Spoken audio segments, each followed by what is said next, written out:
So one of the questions that I have around response times, are officers able, so if an officer is in a squad, are they able to say no during a shift to responding to dispatch?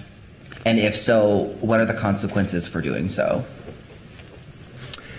Madam Chair, Councilmember Cunningham, for clarity on my part, if are officers able to say deny a call from dispatch? No, I'm not going to take that call, and I'm not going to take any calls tonight. Madam Chair, Councilmember Cunningham, no, that would be an issue that should be addressed right away with the supervisor, regardless of pending calls or lengthy response times. We have an obligation to get a squad there at some point in time. Officers do not have the luxury of saying no, they're not going to respond to any calls. That's not how that works. I would like to have further conversations about that, because I do believe, from my understanding, that there are officers that are doing that, and so that also is impacting response times. And just generally speaking, when we look at how many officers are doing self-initiated calls versus 911 calls,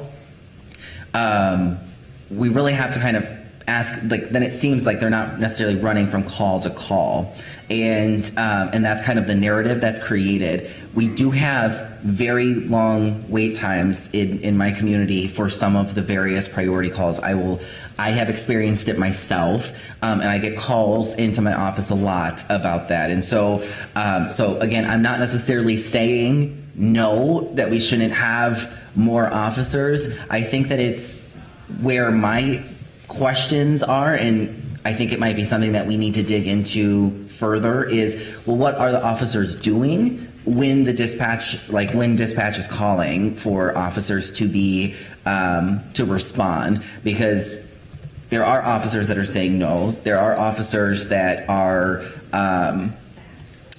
doing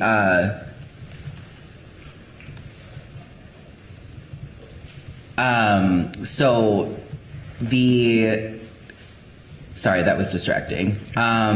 So the work that the question that I have is just like, what are officers doing so that we know that they are responding in adequate times, rather than engaging in potential behaviors that are not, that are contributing to long response times.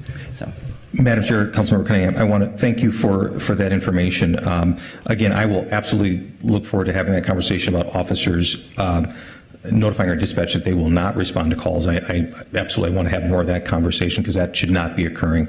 I do want to, just for clarity regarding self-initiated activity, self-initiated activity can also, many times, it's officers putting themselves out when they're seeing some sort of, it could be someone seems to be loitering around a business long after hours, breaking into, I mean, they can actually self-initiate a call as opposed to a 911 call response. But absolutely, I want to have more of that conversation with you. So